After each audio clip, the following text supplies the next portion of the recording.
Diddy's kids just put something out there that proves 50 Cent isn't just exposing Diddy, he's coming after everyone, and Snoop Dogg is next.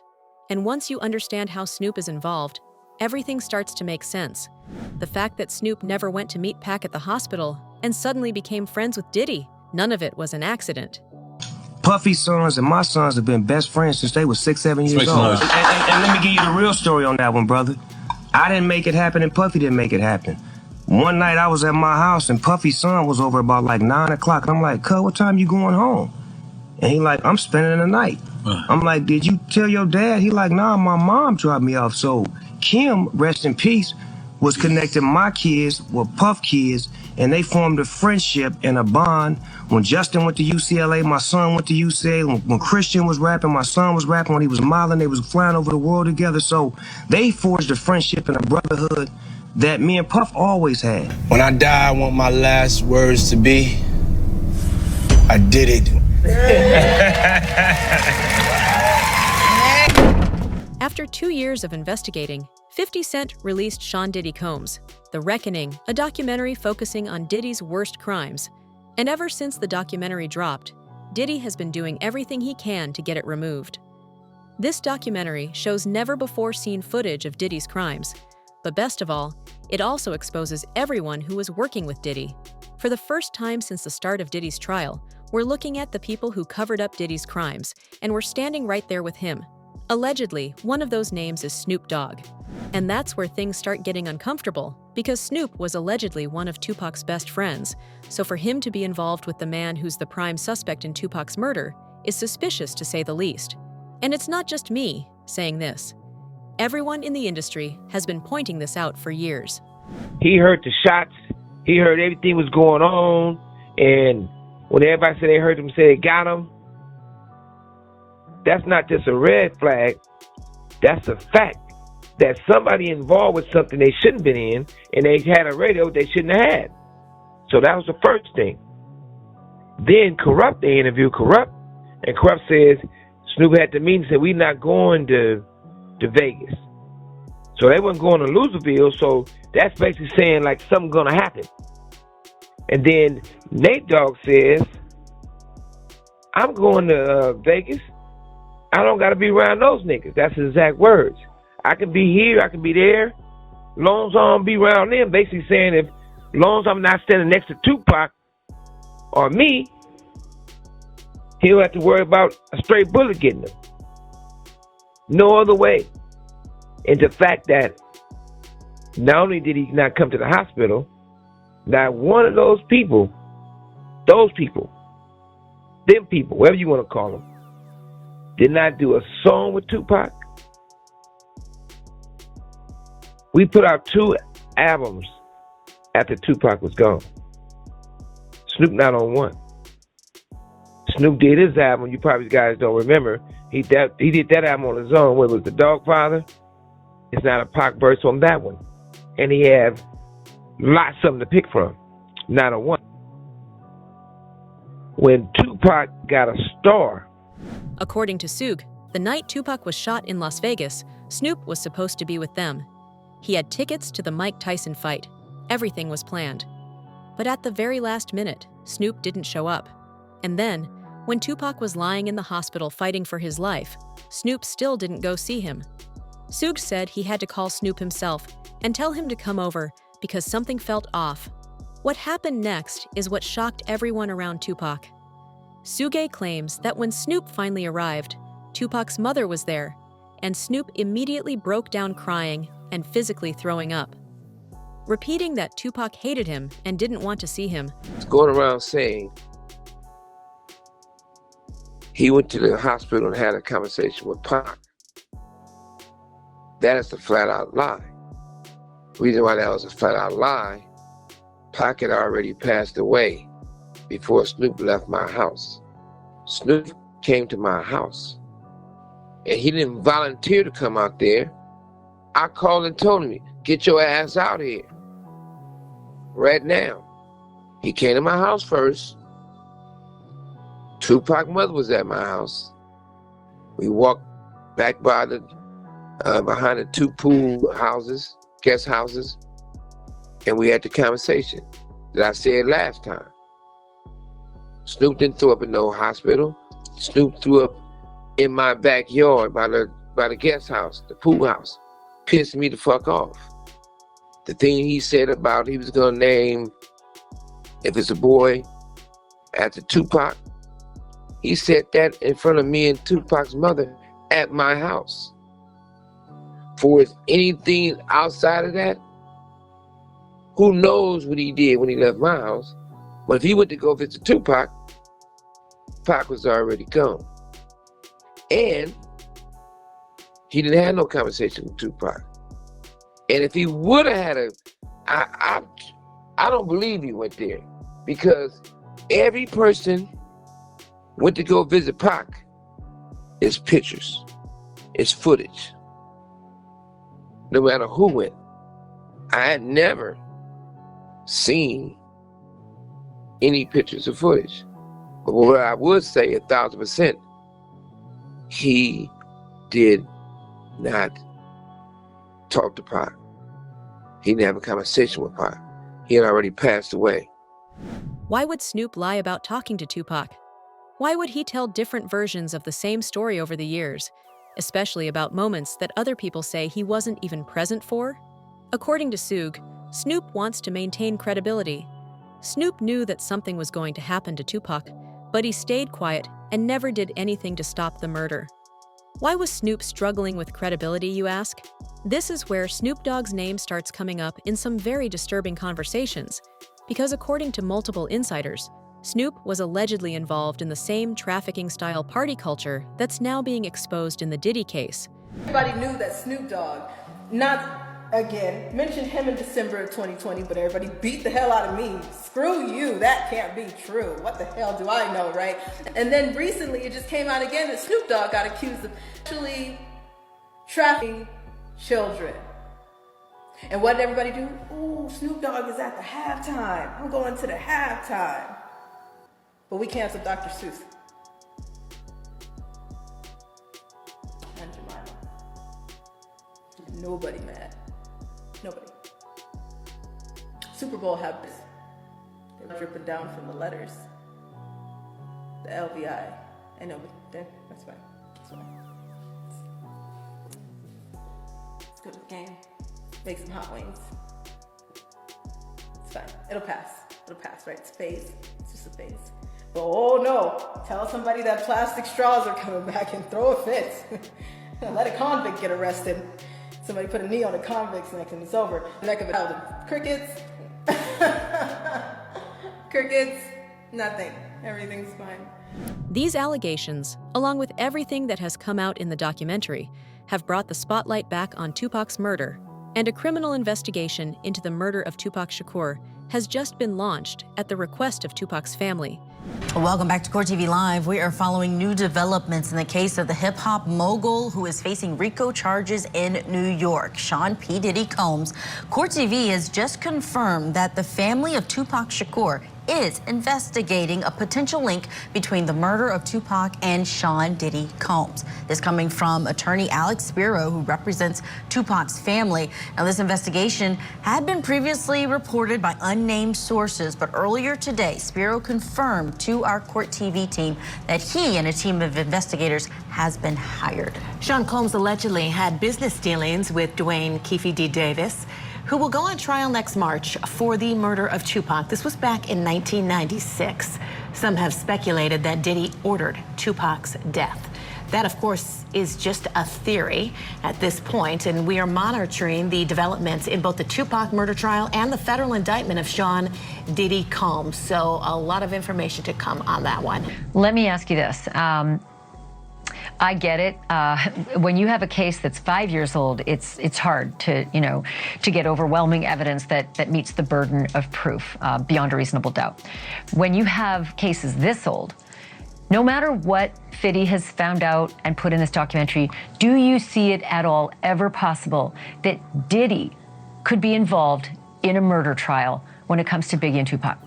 It could be possible, yes. However, like I said, they need a lot of corroboration to make that stick, because it's really alleged right now as to his involvement. It's not anything that's substantial or concrete that he was involved. It's personally from people talking about it and saying this is what happened. You need some more information to come forward to prove that. And it gets even more complicated when you look at what Napoleon recently said on his podcast with Dave Ma. He went in on Snoop Dogg hanging out with Diddy after Tupac's murder, and even appeared with him on the Steve Harvey Show. Napoleon made it clear he thought this behavior was tasteless because of the timing. Snoop could have easily avoided public interactions with Diddy to show respect for Tupac's memory, but he didn't. Instead, he rolled with Diddy openly, shaking hands, doing shows, and creating the appearance of a friendship. What you think about Suge comments? And I never asked you this before, but did you have an issue with Snoop hanging out with Diddy after Tupac got killed? I always felt that was wrong. I'm gonna just keep it real. I'm talking about from that, like now, okay, you know what I mean? I'm 46, Snoop probably early 50s. If he figured out now, he might go by the opinion that, okay, Puffy had nothing to do with Pac, you know, we grown now. If he want to be his friend, no problem. But back then, that was just awkward. You know what I mean? And the reason why it was awkward to me that I never even like it, because you knew how Pac felt about this individual. You know what I mean? Even if you don't agree with him, you probably could have said, you know what, I probably ain't gonna come out, you know, publicly with this, because until things clear up, so I really know I could be certain that, you know, they didn't have nothing to do with Pac. But it's like, it was no, you know, okay, it is what it is. So that I never really respected that back then. So you had an issue with it, you didn't like it? Never really liked it. It just was a strange look because you was Pac boy. You know what I mean? Puffy, you know, it's clear they had some issues with Pac. And Pac died, and all of a sudden you chilling with Puffy. Back then it just, okay, now you can say what you want. You all grandfathers, I guess. You know what I mean? That's different now. But back then I think it was weird, it was tasteless. You know what I mean? It didn't seem like you really had that much love for Pac. You could have just, you know what I mean? Unless he pressured them or like questioned Puffy, like, yo, what's up with this? What's up with that? Then you could say, you know what I mean? No problem. Like somebody said, okay, I believe somebody mentioned that they seen a video with me and the dude Prodigy or one of the dudes from our Deep, as if I was with, they don't know the backdrop of that. I went to his hotel room ready to fight. Like, bro, I'll fight everybody in that room one-on-one. Even if I lose, it doesn't matter. The Outlaws was with me. My homie Tiny, the Mexican homie, was with me. I didn't go there and say, let me get in a video with these guys. And it's not just Snoop. Everyone in the industry was involved with Diddy, and that's why they've been silent for so long. This was actually the reason that 50 released the documentary in the first place. 50 told NBC News his motivation was that if he stayed quiet, people would assume hip-hop is fine with Diddy's behavior and that there's no one else being vocal, framing it as a culture issue rather than a clout move. In related interviews around the same time, he literally said he'll accept the petty label and wear that. Does he know y'all have this in the doc? I would doubt he knows. So when this airs, that'll be the first time that his legal team, Diddy, that everybody knows that this footage is now seeing the light of day. Perhaps. What was he intending to use it for? I have no idea what he was doing that for. I mean, you know, you're talking about a man who films himself doing everything and has for decades. I think he wanted someone to be behind the... One could watch this and think that you really hate Sean Combs. Why would they be thinking that? Because of the things that you post on Instagram, Yeah, because of the... Look at this. And let's stop for a second and do say that I hated him enough to hire his kids. And we've never done anything to each other. So it's just competitive energy and things that you say about other artists while you're in hip-hop culture. This documentary is one of several that has chronicled Combs' rise and fall, but Stapleton says theirs is different. There's a lot of new information. No one had ever really put it together like that before. For 50 Cent, he says he feels a sense of obligation. Well, you know, if I didn't say anything, you would have, you could assume that all of hip-hop culture is comfortable with his actions. 50 Cent isn't fazed by the online hate after some social media users called the rapper, quote, petty for producing the Netflix documentary Sean Combs' The Reckoning. 50 Cent tells the Go Derby in an interview published December 9th that he really doesn't sweat the criticism, saying, I accept that, I'll take that, I'll wear that. I have antics that I have become comfortable with on social media. And while some believe the docuseries is a, quote, hit piece on Combs, the rapper maintains that was never the intent, explaining they did characterize it as a hit piece in the very beginning. It's because they didn't get a chance to watch it when they were saying that. And then after they see it, you see everyone's changed their mind and it's become the #1 doc. And as for Combs' thought on the Netflix series, the mogul spoke out against his rival shortly before the project hit the platform, with his attorney telling Variety on December 1st, Netflix's so-called documentary is a shameful hit piece. Netflix relied on stolen footage that was never authorized for release. As Netflix and CEO Ted Sarandos know, Mr. Combs has been amassing footage since he was 19 to tell his own story in his own way. It is fundamentally unfair and illegal for Netflix to misappropriate that work. Believe it or not, but some people are actually coming after 50 for making the documentary and calling him jealous of Diddy's success. They're framing it as 50 bringing down another black man, when it has nothing to do with race and everything to do with justice. Saying a black man shouldn't be doing this to another black man. How come we not having conversations about what Diddy did to other black people? Like when you watch that documentary, every person on that documentary except for Aubrey O'Day is black. So how come nobody is saying a black man shouldn't do that to other black people? Because here's the thing, there are things we know Diddy did because we saw it, and there are things he's being accused of. We don't know if they're true. Right. But either way, majority of people who are accusing him of something are black. So I don't understand why, there's not more conversations about that, but everybody's so, 50 Cent shouldn't be doing this to another black man. What about all the black people Diddy did and allegedly did stuff to? 50 doesn't care what happens. He's not done yet. In a recent interview, 50 confirmed that he has more than 140 hours of footage, which shows Diddy engaging in crimes. This footage will be released on YouTube in the next few months, and it's even possible that 50 is coordinating with law enforcement on this. There's even a chance Snoop could be part of this series. I knew 50 Cent was not done with Diddy. I knew 50 Cent was not done with Diddy. He just confirmed that he has more stuff on Diddy that he couldn't even fit in the 4 episodes in the new Netflix Diddy documentary. With 50, it is so hard telling what this man got his hands on, but he said this in reference to the videos that he got of Diddy before he went to jail. A lot of the personal footage of Diddy, it shocked a lot of people.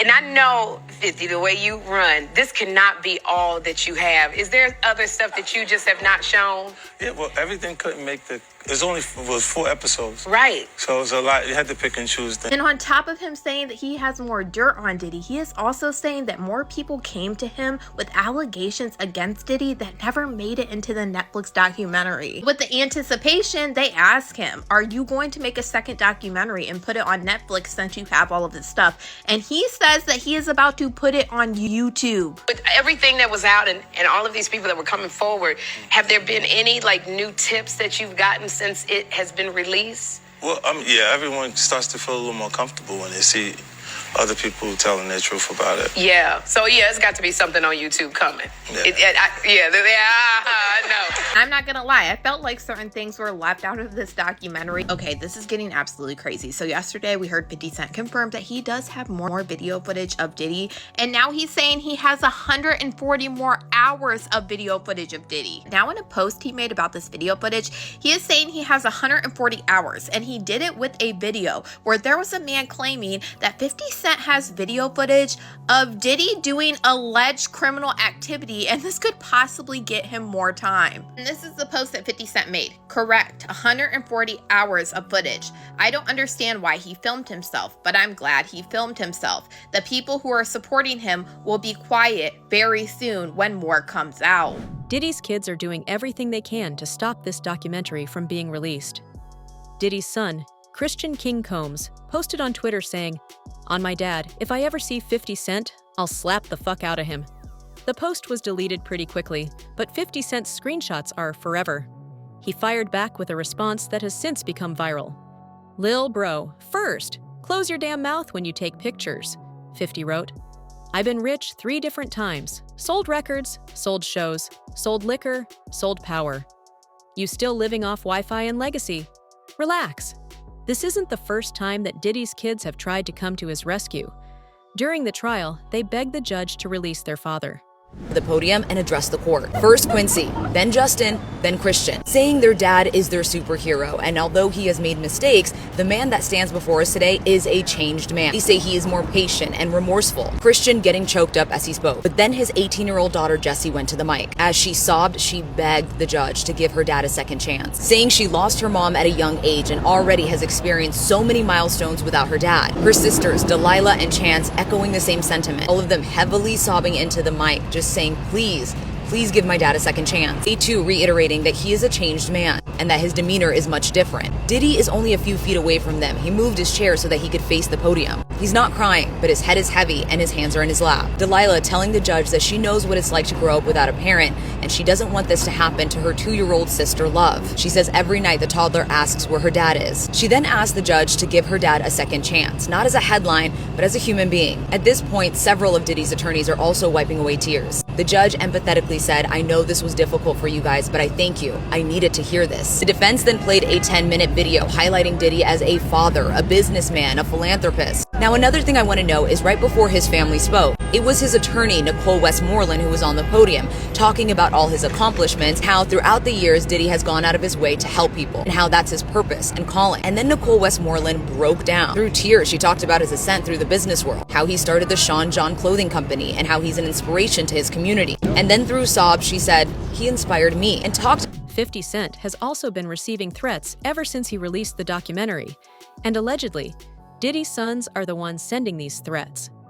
One day after his documentary on the crimes of Sean Combs aired, 50 received a bouquet of flowers from Diddy. 50 posted about this on his Instagram, saying that he knew what Diddy was really trying to tell him. Y'all, alright, the diddler has sent 50 Cent some damn flowers while he locked up, bro. Alright, we all know Diddy is mad about this whole docu-series that 50 put out on Netflix and is #1 going crazy, so you know he mad. Now, according to 50, alright, these are some warning flowers. Y'all know how Diddy used to get down. You know, he used to send people shit in the mail. He'll send a nigga to blow up a car. Y'all know how he get down. So if he mad, clearly he's mad about this documentary. Bro sent 50 some flowers at his hotel while he was in Miami, bro. Now, I ain't gonna show the address on these flowers, but 50 posted the whole address. Now, in the caption, 50 said, what kind of gay shit is this? Diddy send me flowers at Club 11, LOL. LOL, why all the foreplay? Get busy, you know I'm stupid. Then he commented again and said, a warning, I'm 90s grimy, you don't warn me, LOL. So y'all know why Diddy sent this. He ain't, you know, he ain't send it cause he happy or proud of 50 for dropping this goddamn docu-series on his demon ass, bro. Part of the reason that Diddy got such a light sentence was that his kids spoke out for him. During the sentencing, all of Diddy's kids said that their father deserves a second chance. Here's the shocking part. If Diddy falls, his kids go down with him. No one is going to hire them after this, and it was Diddy's money that they were spending. None of Diddy's kids have successful careers, and they know this. This is why they've been helping Diddy. And they didn't choose it. They were born into this.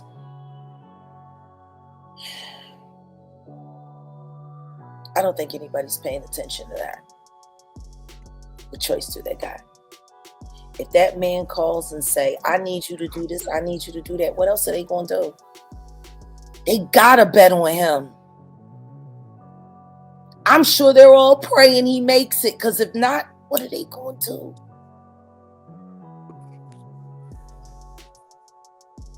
And they definitely can't count on Grandma Janice.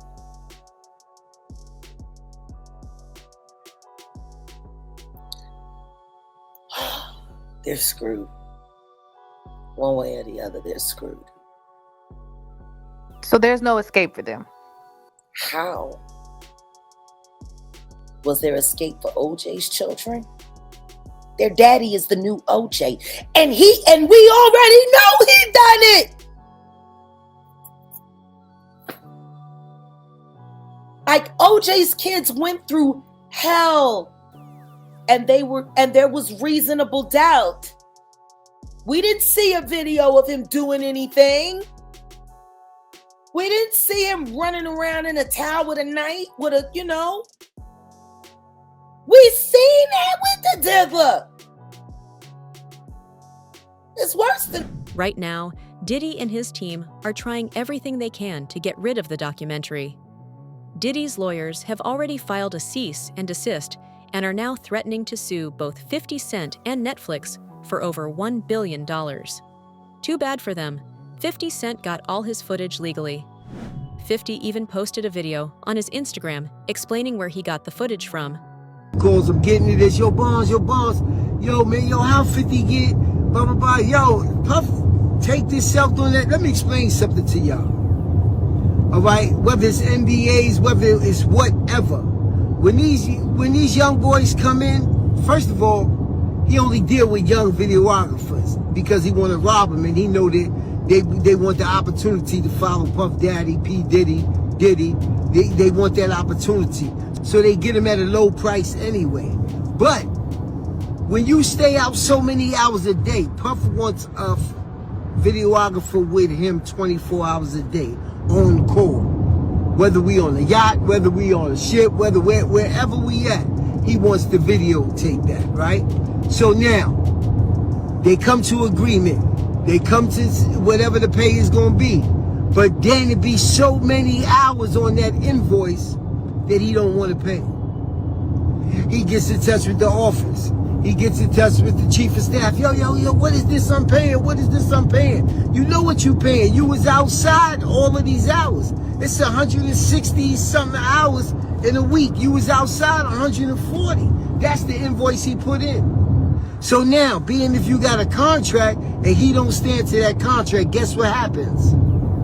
He could do whatever he want to do with that footage. So now that footage goes to the highest bidder. And 50 had to be the highest bidder to get there. Yo, this is business. You know what I'm saying? Everybody ain't in love with you. Everybody ain't dedicated. Everybody ain't loyal to the point of stupidity. Trust me. One could watch this and think that you really hate Sean Combs. Why would they be thinking that?